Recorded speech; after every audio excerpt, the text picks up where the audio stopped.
Antes do final dos anos 20, no entanto, o cinema brasileiro já revelava autores de talento extraordinário. O mineiro Humberto Mauro é até hoje um dos mais importantes. Em Cataguases, ele já mostrava ao país a possibilidade de um cinema de grande universalidade, mas intensamente brasileiro. Brasa Dormida, de 1928, chamava a atenção de importantes estúdios estrangeiros e antecipava o que mais tarde seria reconhecido como um jeito especificamente brasileiro de filmar.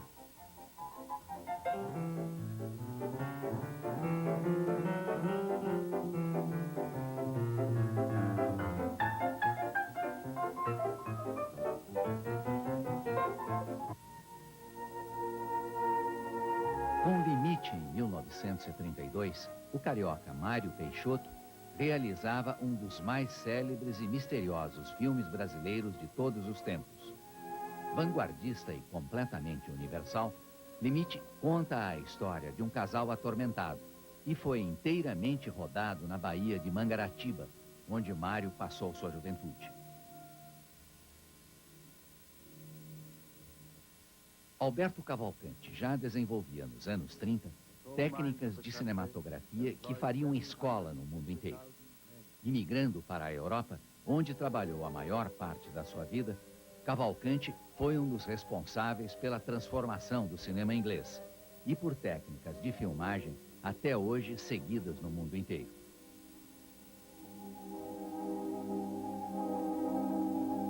Os primeiros anos do cinema brasileiro são objeto de investigação permanente do pesquisador Jurandir Passos Noronha. Jurandir passou por literalmente todas as fases do nosso cinema.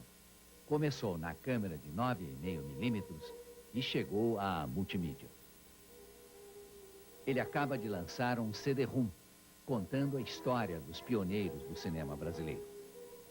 Navegando aqui, você poderá ver 771 fotografias da época. Saber quais são os 675 filmes cadastrados. Veja como era grande a produção brasileira. Nós somos as cantoras do rádio, levanta a vida cantar. No Rio, o carioca Adhemar Gonzaga tornava-se, ainda nos anos 30, um pioneiro completo. Adhemar importou técnicas, ideias e equipamentos para desenvolver um cinema brasileiríssimo na sua essência. Montou uma revista e fundou em São Cristóvão, no Rio de Janeiro, um estúdio que permanece em funcionamento 68 anos depois. A Cinédia ainda é um modelo de produção de cinema. Hoje instalada em Jacarepaguá, é tocada por Alice Gonzaga, filha de Adhemar. A Cinédia já produziu 56 longa-metragens e 700 documentários. Uma fantasia de terror. Apesar de otimista em relação ao futuro da produção nacional, Alice enfrenta sérios problemas. As chuvas e a falta de condições para a preservação dos filmes podem acabar com parte importante do cinema brasileiro. A minha vida inteira sempre pensei em fogo, mas nunca eu tinha pensado em água. E foi o que me aconteceu, eu tive um problema sério com água e agora eu estou numa campanha, adote um filme cinédio, porque eu preciso duplicar rapidamente o acervo, senão a metade vai se perder, como eu já estou perdendo, né? Semana passada já colocamos um no lixo, O Caminho do Céu, e estou com Pinguim de Gente, que é um filme da Gilda de Abreu, excelente diretora também, já para perder.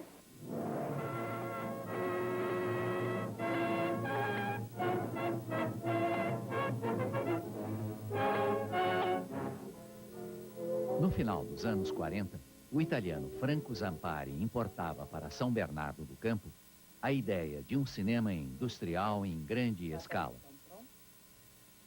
Fundou a Vera Cruz no modelo dos grandes estúdios de Hollywood e Roma.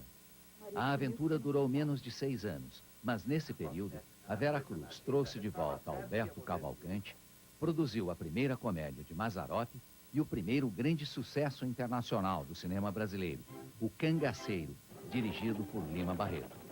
Distribuído para o mundo inteiro, o filme popularizou atrizes como Vanja Eurico e canções como Mulher Rendeira.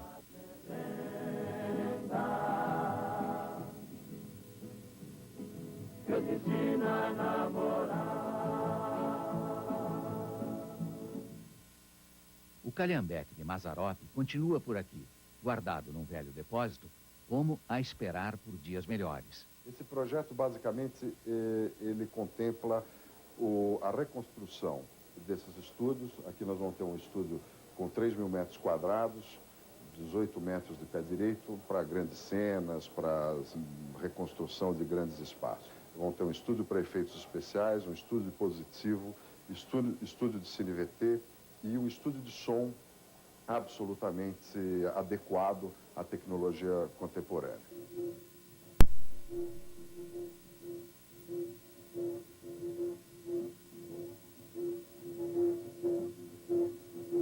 O cangaceiro chamara a atenção do mundo para o cinema brasileiro. Mas o Brasil teria que esperar mais 9 anos pelo seu primeiro grande prêmio internacional. O Pagador de Promessas levantou a palma de ouro no Festival de Cannes e mudou a forma do mundo olhar para o cinema brasileiro. Em Cannes e por toda parte, o público se emocionava com as belas imagens de Salvador e o drama de Zé do Burro para pagar uma promessa.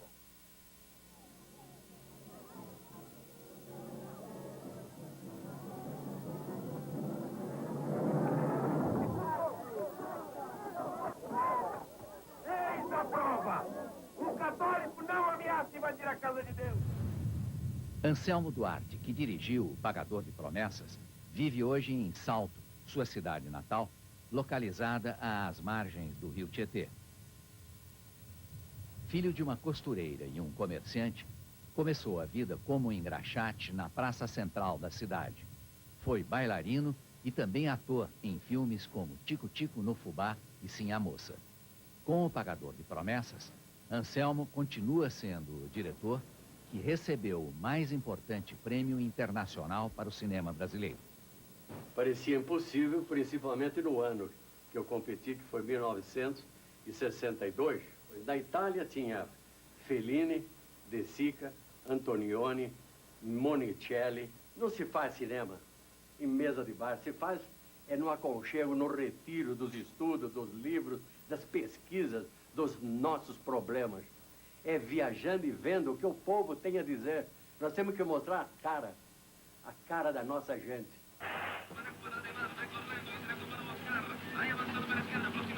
Daqui a pouco, você vai conhecer a rápida ascensão de um movimento que transformou o cinema brasileiro para sempre. O cinema brasileiro, para os inimigos, é uma praga que é difícil de acabar. A rebeldia dos jovens intelectuais nos anos 60 gerou uma escola de cinema que trouxe para o Brasil um prestígio internacional inigualado até hoje. O cinema novo buscava uma arte menos glamorizada, mais próxima da realidade do país. As bases estéticas lançadas há mais de 30 anos tornaram-se os alicerces de um cinema reflexivo e profundamente nacional.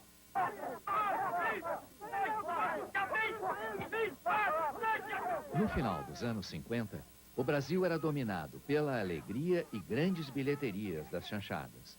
Oscarito e Grande Otelo comandavam a preferência do público, com filmes cheios de animação, carioquice explícita e uma sedutora ingenuidade. O senhor está reclamando? O senhor está nos devendo dinheiro aí.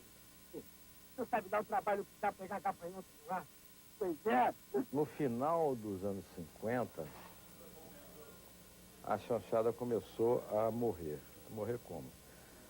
A televisão começou a adquirir um certo prestígio, quer dizer, vários humoristas e atores de cinema passaram a trabalhar em televisão. Houve um certo cansaço da fórmula. E nesse ínterim estão surgindo jovens interessados num outro tipo de cinema. Porque tinha uma formação intelectual, uma formação cinéfila totalmente diferente daquela dos diretores que faziam chanchada. Já em 1955, Rio 40 Graus antecipava um movimento que levaria mais 7 anos para se iniciar de fato e que representava uma ruptura com a atrelamento aos grandes estúdios. O cinema nacional se voltou para a realidade do povo brasileiro. Visivelmente influenciado pelo neorrealismo italiano da época, Rio 40 Graus, de Nelson Pereira dos Santos, falava sobre um Brasil que o brasileiro conhecia, o que viria a estourar nos anos do cinema novo. Foi um momento de descolonização, o momento final da descolonização do cinema brasileiro. O cinema brasileiro passou não mais a se preocupar com temas cosmopolitas, e sim com temas ligados à nossa história, à nossa realidade psicológica, social, não importa, mas com a nossa realidade.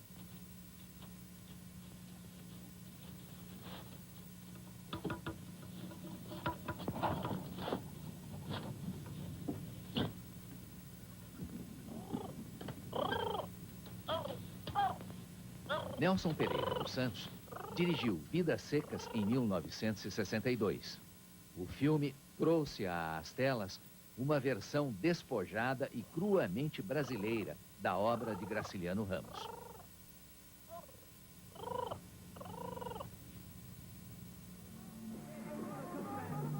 No Brasil, a música popular foi um dos principais meios de expressão do pensamento dos jovens.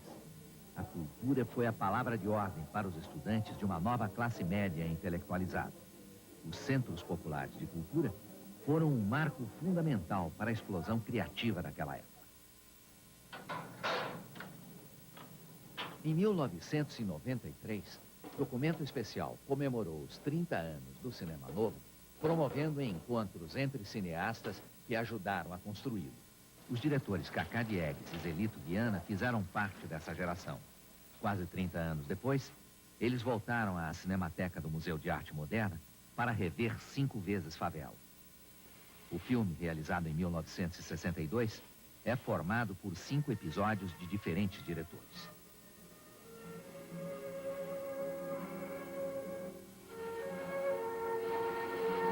Cinco vezes Favela resume o pensamento do cinema novo. Uma ideia na cabeça e uma câmera na mão. Uma frase que o Glauber inventou e que definia muito bem um determinado estado de espírito e a definição dos filmes que a gente queria fazer naquela época, ou seja, filmes que fossem realmente o resultado do pensamento de alguém, filmes de autor, né, que saíam das ideias, do pensamento, dos sentimentos de uma pessoa e feitos com os recursos que haviam, com os recursos disponíveis dentro de um conceito de realidade econômica, de realidade social e cultural, que foi uma coisa a qual o cinema novo sempre procurou ser muito, muito articulado com, né, a realidade brasileira. Na verdade, se você levar a fundo essa coisa da câmera na mão e da ideia na cabeça, isso resume efetivamente aquilo que foi o cinema brasileiro na época, né? Porque eu acho que a grande revolução do cinema novo, na minha opinião, foi um sistema de produção, né? Foi criar um novo sistema de produção. Quer dizer, se fez filme de uma maneira diferente daquela que se fazia, né, em termos de produção. E, evidentemente, com uma ideia na cabeça, que é a segunda coisa importante, e uma ideia brasileira na cabeça. Glauber Rocha cunhou a frase e a materializou em seu trabalho. Com um estilo inconfundivelmente transgressor, Glauber se transformou numa das personalidades mais fortes do cinema novo e influenciou cineastas do mundo inteiro. Aí sai um para um lado, sai outro para o lado, não embola aqui no meio do campo, não. No Brasil, Glauber canalizava melhor do que ninguém o debate cinematográfico e político de sua época. Em seguida, eu fui para a África, onde eu filmei O Leão de Sete Cabeças, e depois para a Espanha, onde filmei Cabeças Cortadas. Voltei para o Brasil. Cabeças Cortadas foi proibido e eu cheguei à conclusão que aqui não era possível levar o meu discurso avante. Não, eu é que teria degolado. O General Velho foi uma figura fundamental na liberação pela censura do filme Deus e o Diabo na Terra do Sol, de Glauber Rocha. 30 anos depois, o documento especial registrou o encontro emocionado do general e seu filho Gilberto com o produtor Jarbas Barbosa, durante uma reexibição do filme na sala de projeção da Líder Cinematográfica. Deus e o Diabo na Terra do Sol prenunciou o futuro pesadelo da censura dentro do cinema novo.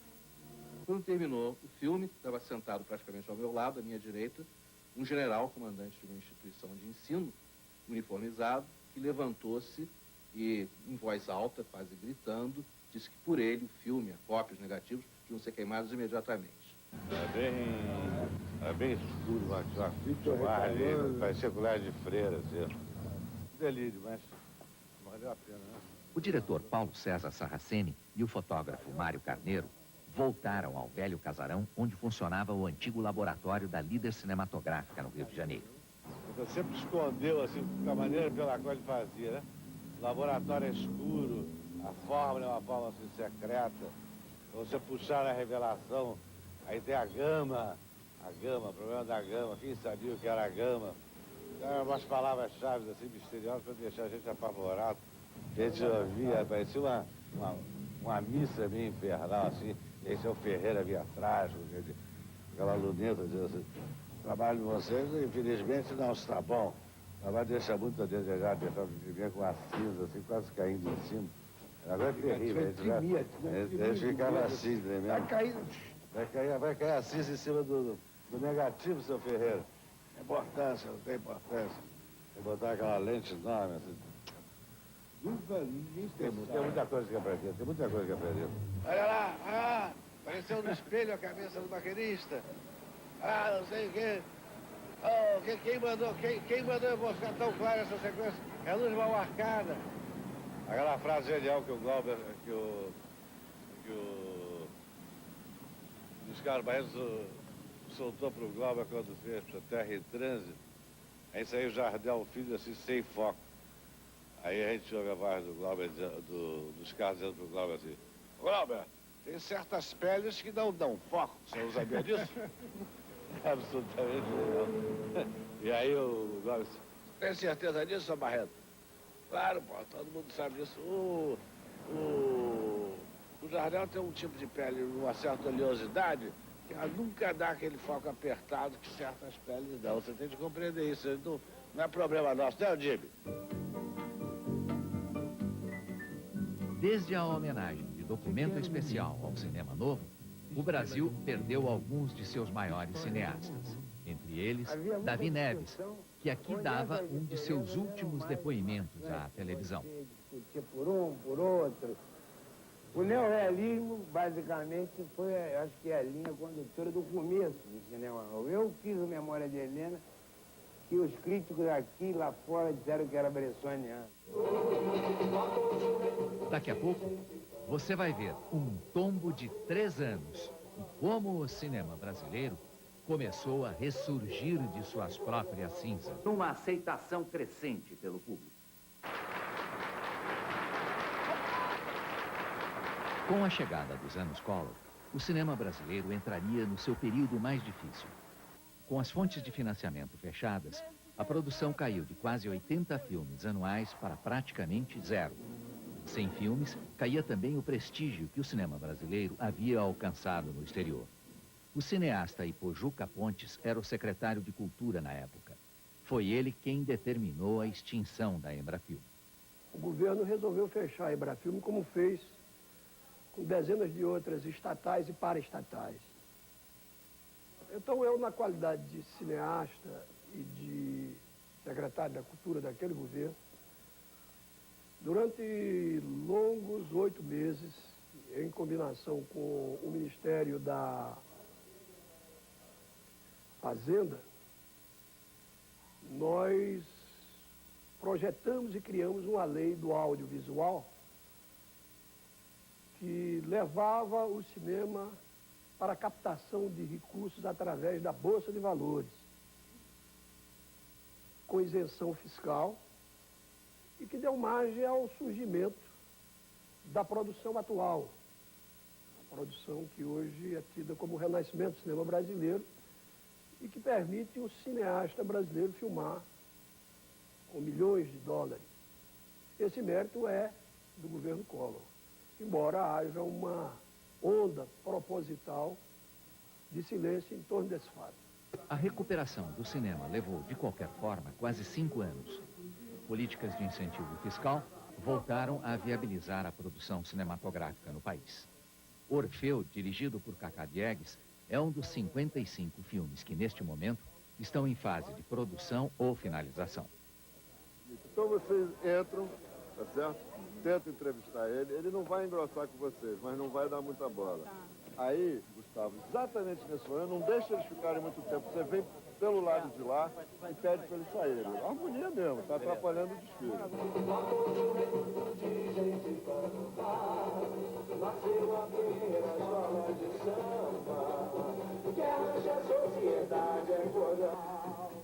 Kaká, autor de clássicos como Ganga Zumba e Bye Bye Brasil, é um dos muitos cineastas em atividade que passaram por todas as fases do cinema brasileiro desde os tempos do cinema novo.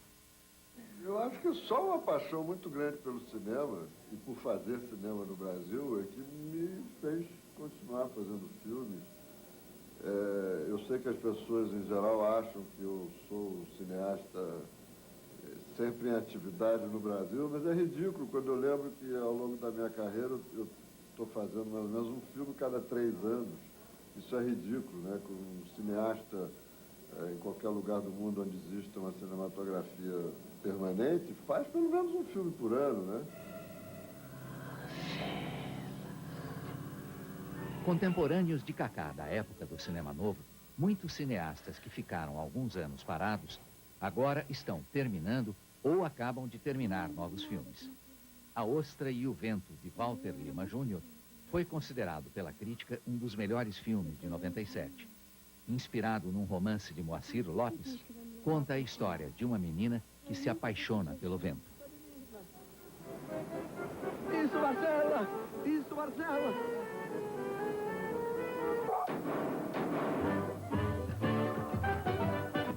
Hugo Carvana foi buscar um velho conto de Fernando Sabino para fazer uma carioquíssima versão de O Homem Nu, sobre um pacato cidadão que acidentalmente fica trancado nu do lado de fora de um apartamento.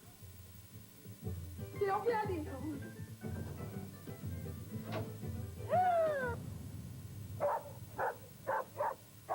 Um dos cineastas rebeldes dos anos 60 e 70, Neville de Almeida, se inspirou em outro rebelde, Plínio Marcos, para adaptar Navalha na Carne, o drama de uma prostituta, seu rufião e um homossexual num submundo perverso.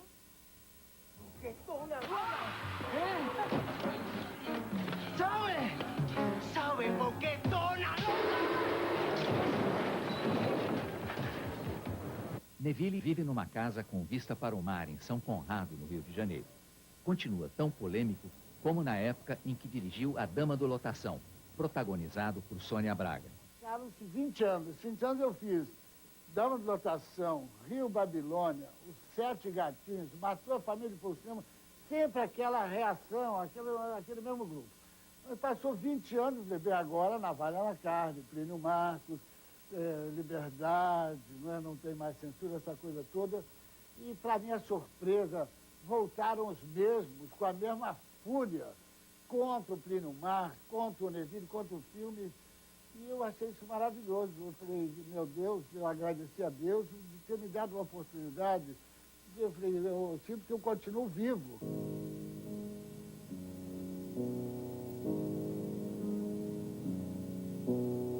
Colega de Neville em antigas buscas de linguagens experimentais, Júlio Bressani persiste na busca da expressão pura com filmes como Miramar, onde o que importa não é o que é contado, mas como isso é feito. A busca de linguagens experimentais está presente também no trabalho de novos cineastas como Bia Lessa.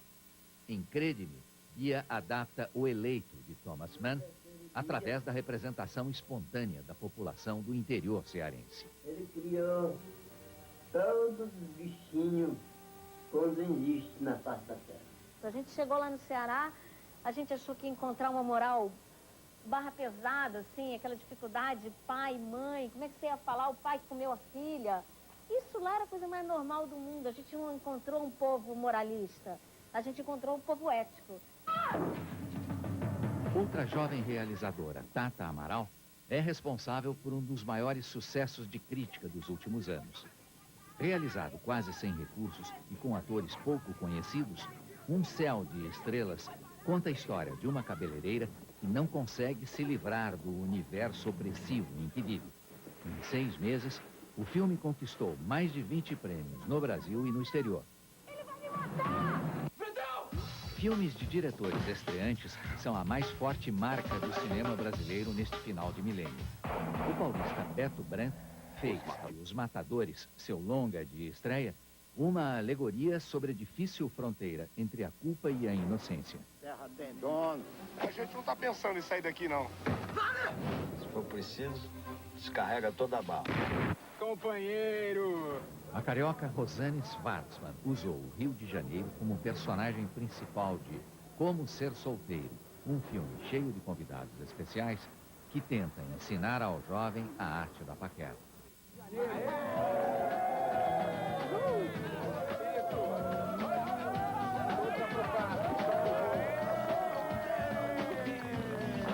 A convite de documento especial, Rosane e o ator Ernesto Piccolo, que fez o papel do jornalista, voltaram a um dos cenários do filme, o Posto 9, em Ipanema.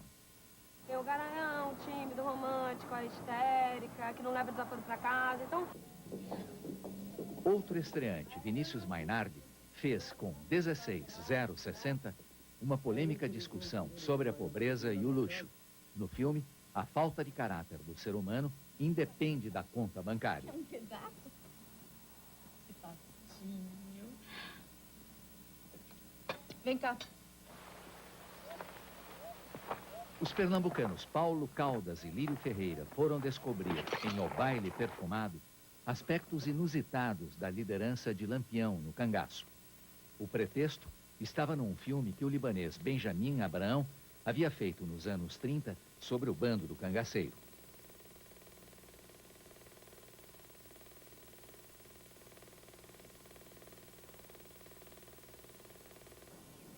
Foi justamente uma estreante na direção, Carla Camurati, que começou a nova reaproximação do público com o cinema brasileiro. Já em 1996, seu Carlota Joaquina, Princesa do Brasil, levou mais de 1 milhão de espectadores aos cinemas. A gente entrava dentro das salas e dizia, nossa, gente, que lindo. Era muito emocionante.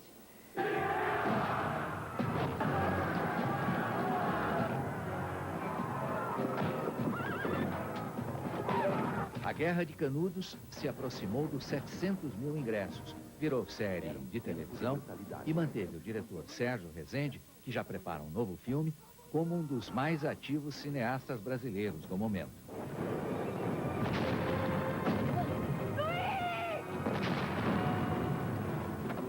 Eu acho que o Canudos assim, tem o maior orgulho do filme, de ter feito o filme, né? Eu acho que não é um tipo de filme que você faça sozinho.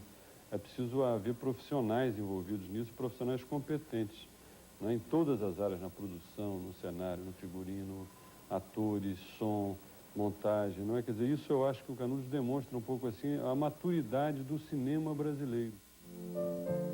Daqui a pouco, você vai conhecer os realizadores que estão fazendo o cinema brasileiro voltar a ser falado no mundo inteiro.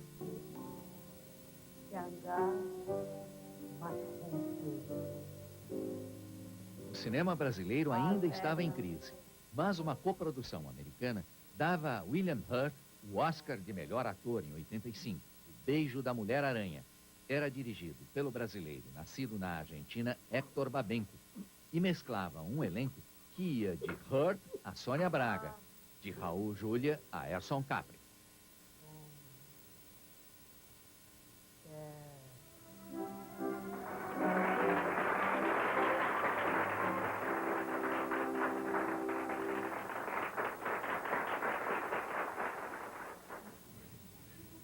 Grande parte da repercussão internacional que o cinema brasileiro consegue hoje, no entanto, pode ser atribuída a uma família. Há 40 anos, Luiz Carlos Barreto e sua mulher, Lucy, estão entre os maiores produtores de cinema no país. Juntos, têm produzido alguns dos mais bem-sucedidos filmes nacionais, com o importante apoio de Lucíula, mãe de Lucy. Documento especial reuniu boa parte do clã na produtora da família, no centro do Rio. A apresentação daquela orquestra. No piano, Lucy Barreto. No contrabaixo, a Paula Barreto, né? Que eu costumo dizer que a Paula é a melhor cineasta da família, mas só fez um filme no curso dela. Mas eu, em geral... No curso universitário dela, ela fez um curta baseado na música do Chico Buarque, Construção. Aliás, você devia falar, estou falando com você, Paulo. E a Helena é a filha do Bruno Barreto. A Helena está trabalhando conosco, provisório, mas a paixão dela é cavalo. Mas é uma grande escritora. Um dia ela ainda vai voltar a escrever para o cinema. E Dona Luciola, que é a nossa estrela maior da companhia, né? Eu costumo dizer. Foi Dona Luciola que, na verdade, produziu o primeiro filme do Bruno, produziu o primeiro filme do Fábio. Enfim, ela tira do jardim da infância e depois entrega para a gente, né? Nós somos muito unidos, quer dizer, eu diria, se você acha que existe alguma explicação genética, para fazer uma brincadeira, eu diria que a união da imagem com o som. O Luiz Carlos é uma pessoa que já foi diretor de fotografia, né? E sempre ligado ao cinema através da imagem. E eu sou musicista, né? Pianista, e sou ligada ao som. Então, essa dobradinha, o som e a imagem, e junto com os filhos, né, que foram educados também, digamos, nesse sentido, eu acho que deu um bom resultado, né, Luiz Carlos? Mas você não está dizendo que eu sou surdo e você é cega, né? Não.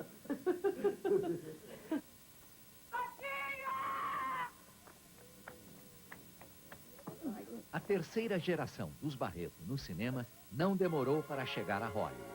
Depois do sucesso de Dona Flor e seus dois maridos, realizado quando tinha apenas 21 anos, Bruno Barreto, o filho mais velho do casal, percebeu que era apenas uma questão de tempo sua mudança para os Estados Unidos.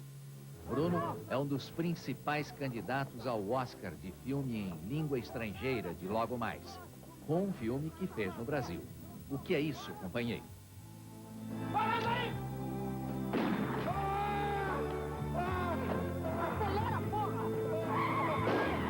E no meu prédio, eu moro lá há 40 anos ou mais, sei lá, e tenho muitas amizades, todo mundo está torcendo. Todo mundo. E minhas irmãs que moram em Goiânia, nós combinamos de rezar todas as noites, às 8 horas, fazemos uma corrente. O que tinha que ser feito foi feito. Um bom filme está feito. O fato do filme ter entrado entre os 5 finalistas do Oscar já é uma premiação muito grande, né? Porque são 47 países que apresentaram filmes, né? E desses 47 foram selecionados 5. Baseado no livro autobiográfico de Fernando Gabeira, O que é isso, companheiro?, relata fatos ligados ao sequestro do embaixador americano Charles Elbrick, na época do regime militar. A discutida fidelidade aos acontecimentos acabou gerando muita polêmica na época do lançamento do filme no Brasil. O professor de História Daniel Arão Reis Filho, que na época militava no movimento revolucionário 8 de outubro, não concorda com a postura ideológica assumida por Barreto. Os guerrilheiros, os revolucionários, aparecem sistematicamente como pessoas irresponsáveis ou demasiadamente sectárias ou caricaturais, enquanto que, ao contrário, os agentes da repressão aparecem como pessoas conscientes e determinadas, quase diria mesmo sábias. As únicas vezes, e poucas, em que as autoridades centrais surgem no filme é para apaziguar, é para neutralizar, é para tentar conter o aparelho repressivo. O Mundial acompanhou um casal de jovens num cinema no Rio de Janeiro, assistindo o filme. O escritor Ricardo Nobre tem 26 anos e sua amiga, a estudante de astronomia Flávia Pedroso, 25. Nenhum dos dois foi testemunha do período militar.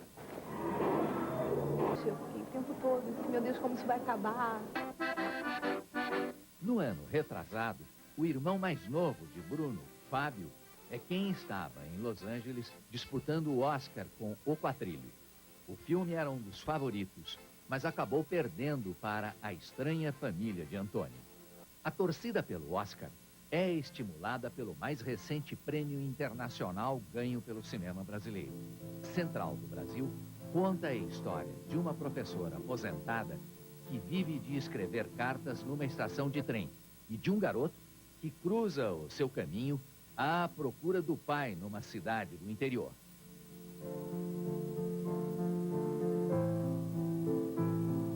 Foi um filme feito apaixonadamente, quer dizer, com aquilo que a Fernanda, com muita propriedade, chama um filme feito na batida do coração. E quando a gente acabou e o filme foi montado, o filme ficou pronto, a gente começou a ver que a mesma relação acontecia com o público, quer dizer, o público também reagia na batida do coração. O mercado público. A cidade é Cruzeiro do Nordeste, no interior de Pernambuco. O dono de um posto de gasolina, Elias Pereira de Siqueira, que nasceu na cidade, gravou a passagem da equipe pelo local com uma velha câmera em VHS.